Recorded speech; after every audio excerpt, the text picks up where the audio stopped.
नमस्कार, मी भीमराव कडाळे पाटील. आपण बघताय BKP24 मराठी. आज नवीन दिवस, नवीन विषय, नवीन दिवसाची नवीन अशी चर्चा. आज चर्चा घेऊन आलोय म्हणजे बघा, अनैतिक संबंधातून अनेक हत्या होत आहेत. अनेक अनैतिक संबंधाच्या संशयातून सुद्धा अनेक हत्या होत आहेत. मात्र ह्याच्यावरती विचार करायला कोणाला वेळ नाही. पोलीस प्रशासन सुद्धा फक्त आणि फक्त गुन्हे घडण्याची वाट बघत असतं बघा. जर गुन्हेच नाही घडले तर पोलीस प्रशासन चालणार कसं, हा सुद्धा मोठा विषय. पोलीस स्टेशन बंद करावं लागेल. त्याच्यामुळे पोलीस सुद्धा जे पोलीस स्टेशन मध्ये गुन्हा कधी घडतो ह्याची वाट बघत असतो.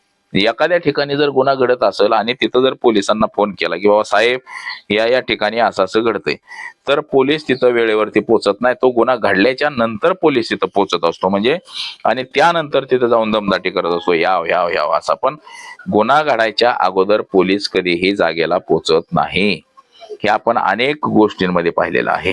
तर असाच एक विषय इंदापूर तालुक्यातला घेऊन आलेलो आहे की इंदापूर तालुक्यामध्ये एक अनैतिक संबंधाच्या संशयावरून एकाची धारधार शस्त्राने निर्घुण हत्या केली.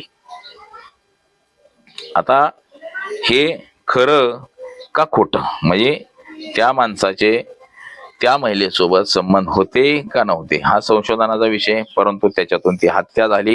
हे सगळं आपण जर प्रकरण पाहिलं तर आपल्या लक्षामध्ये येईल की नेमकं काय आहे. परंतु हे सगळं प्रकरण आपण बघावं आणि चॅनलवरती नवीन असाल तर चॅनल सुद्धा सबस्क्राईब करावा.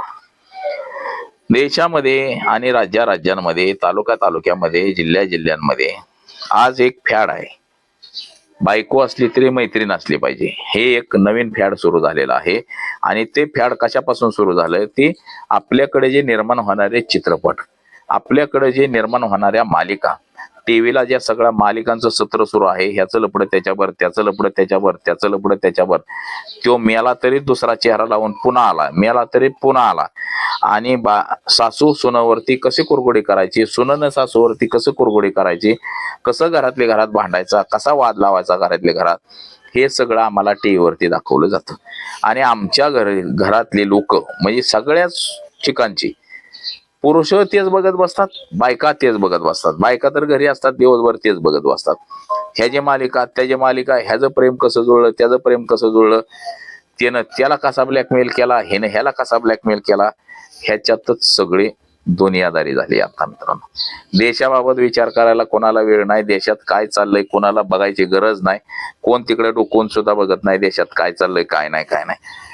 माणसाला वाटतंय तिकडे काय का चाळानं जळलं मरलं, तिकडं आपलं चाललंय. नाही तर मैत्रीण हाय, बायको हाय, तिला जेवायला ने, मैत्रिणीला खायला ने, त्या मैत्रिणीला काहीतरी दे, कपडे घेऊन दे, ह्या ज्या सगळ्या गोष्टी चाललेल्या आहेत देशामध्ये, हे सर्रास सगळीकडे सुरू आहे. परंतु अशा घटनातूनच काही विपरीत सुद्धा गोष्टी घडताना आपल्याला दिसत आहेत. तर एकच तालुका नाही तर अशा अनेक तालुक्यांमध्ये अनेक ठिकाणी आपल्याला ह्या वारंवार गोष्टी दिसतात की तिथं वेगळं काहीतरी घडलंय. अनैतिक संबंधाच्या गोष्टींमधून मारामारी झाली, महिलांची छेडछाड काढणं, मुलींची छेडछाड काढणं, कॉलेजच्या बाहेर काढणं, शाळेमध्ये काढणं. आपण नाशिक मधलं तर प्रकरण पाहिलं ते किती तर भयानक निघलं. त्या साधू संत तर आपल्या महाराष्ट्रामध्ये, देशामध्ये भयान आहेत. ते भारतीय जनता पक्षाने सगळे पाळलेलीच आहे ती मताच्या राजकारणासाठी. असंच बघा, आपण त्या खरात प्रकरण सुद्धा बघितलं. खरातचं प्रकरण म्हणजे नाशिकचा तो भोंदोबाबा खरात बघितला असेल. अशा अनेक आपण महाराज साराज बघत असतो आणि अशी अनेक लोक गोंदगिरी करणार आहेत. आता ती जरी असली तरी सुद्धा हे प्रेमवीर सुद्धा काही कमी नाही. आता इंदापूर तालुक्यामध्ये अशीच एक घटना घडलेली आहे की अनैतिक संबंधातून एकाचा खून केला संशयावरून, की वाटलं की बाबा ह्याचं अमक्या सोबत अनैतिक संबंध आहेत म्हणून त्याचा कायमचा काटा काढून टाकला. आता हे सदर घटना बघा शनिवारी घडली, 20 जून 2026 रोजी दुपारच्या वेळेसच घडली. काय नाही, तो गडी आपला कामकाज करीत असेल. सदर घटना आहे तरंगवाडीच्या हद्दीतील वाघजाई चौक परिसर इंदापूर मधली. अनैतिक संबंधाच्या संशयातून 54 वर्षाच्या युवकाचा लोखंडी रॉडनं मारहाण करून निर्घुण खून केलाय.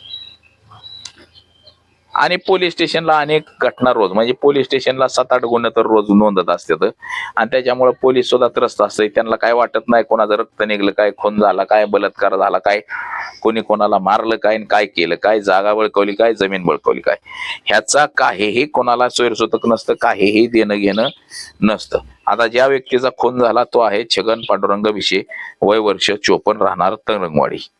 आणि आरोपी ज्यांनी मारलंय तो आहे धुळदेव उर्फ देवा तुकाराम माने, राहणार खुळेवाडी, तालुका माळशिरस, जिल्हा सोलापूर. आता हे माळशिरस तालुक्यातला गडी आहे, तिकडून येऊन इकडे मारहाण केली. आता इकडला गडी सुद्धा तिकडे जातोय. आता हे प्रकरण कसं घडलंय बघा. अशोक भानुदास टकले, राहणार तरंगवाडी, तालुका इंदापूर, यांनी फिर्याद दिली. बघा फिर्यादीनुसार फिर्याद घडली दिनांक 20 जून रोजी दुपारी वाघजाई चौकातल्या रस्त्यावरती कथित अनैतिक संबंधाच्या कारणावरून वाद झाला. दोन्ही आरोपींनी संगनमत करून लोखंडाचा रॉड असतो तो छगन भिशे यांच्या डोक्यावरती गंभीर वार केला. त्याच्यामध्ये त्याचा जागीच मृत्यू झाला. आता पोलिसांनी कारवाई सुद्धा ह्याच्यामध्ये केलेली आहे. अमोल छगन भिशे याच्या फिर्यादीनुसार इंदापूर पोलीस ठाण्यामध्ये पोलिसांनी गुन्हा दाखल करून घेतलेला आहे. सदर गुन्ह्याबाबत पोलीस उपविभागीय अधिकारी डॉक्टर सुदर्शन राठोड यांनी घटनास्थळी येऊन भेट दिलेली आहे. तसंच पोलीस निरीक्षक विलास नाळे यांच्या मार्गदर्शनाखाली आरोपी ताब्यात घेतलेले आहेत आणि पुढील तपास आता सुरू आहे म्हणायचं. आता हेच सुदर्शन राठोड आहेत की ज्यांनी पत्रकारांनी जर त्यांच्या विरोधात बातम्या लिहिल्या, काय लिहिलं किंवा काय व्हिडिओ बनवले तर त्यांना खोट्या गुन्ह्यामध्ये अडकवायला लावतात. हेच सुदर्शन राठोड आहेत. आपण याच्या अगोदर पाहिले असेल की काही पत्रकार, म्हणजे बऱ्याच पत्रकारांना गुंतवलेलं आहे. आता हे पोलीस प्रशासन जे आहे हे घाळ पोलीस प्रशासन झालेलं आहे. आता बघा सदर गडी ज्याचा खून झाला, आता त्याचं असं सांगितलं जातं की बाबा ह्याचं एका महिलेसोबत अनैतिक संबंध होते आणि म्हणजे छगन याचं अनैतिक संबंध होते. तो वारंवार महिलेला लॉजवरती भेटायचा, तिला घेऊन जायचा, तिला कपडे घेऊन द्यायचा, मोबाईलचा बॅलन्स टाकायचा, मोबाईल घेऊन दिला, हे असं सांगितलं जातंय. असा संशय आहे. म्हणजे रोजच्या नियमाप्रमाणे तो घरातून निघाला, त्याच्या पाळतीवच ते 2 जण होती. तो तिथं चौकामध्ये वाघजाई चौकामध्ये गेला. वाघजाई चौकामध्ये काय उभा राहिला असेल, बोलत असेल, तेवढ्यात मागणं 2-4 जण आले, हातात रॉड लोखंडी दांडा घेऊन टाकला डोक्यात गपक्यात जोराने आणि तो एवढा आघात जोरात झाला की त्याचा जागीच मृत्यू झाला. त्याला पण वाटलं नसेल आज आपला मृत्यू होणार आहे. बघा प्रेम प्रकरणातून अशी अनेक घटना घडतायत. हे किती धक्कादायक आहे हे अशा गोष्टीवरून आपल्याला दिसतंय. एखादी अशी घटना घडल्यावरच माणसाला कळते की बाबा अशा घटना घडतायत, परंतु ह्या घटना ह्या वारंवार घडताना आपल्याला दिसत आहेत. आता हे आरोपी स्वतःहून तिथं हजर झालेले ते पोलीस स्टेशनला, स्वतःहून हजर झाले पोलीस स्टेशनला आणि पोलिसांना काही तकलीफ दिली नाही. पोलिसांनी अटक करायची वगैरे वगैरे काही इशे राहिलेलं नाही.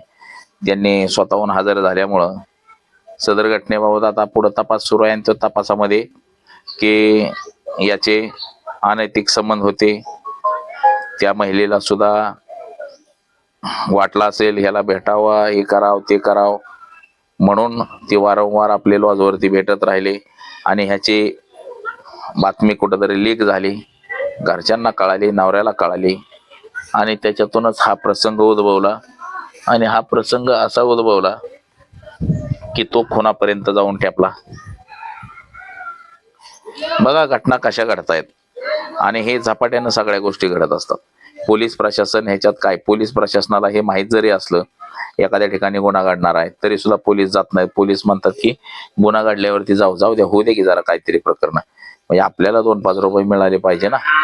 असं म्हणजे पोलीस स्टेशन मध्ये म्हणजे आता असं झालेलं आहे की पैसे कमवण्याचा अड्डा झालेला आहे. मग तो सगळ्या मार्गाने केसेस असतील, 2 नंबर धंदे असतील, रस्त्यावरची वसुली असेल, सगळ्या प्रकारे पोलीस स्टेशनला वसुली होते आणि याच्यामुळंच पोलीस सुद्धा निवांत झालेले आहेत किंवा सगळ्या घटना घडल्यानंतर आपण जाऊ, आधी घटना जरी घडू द्या असं म्हटलं जातं. एखादी गोष्ट माहीत असली तरी जात नाही.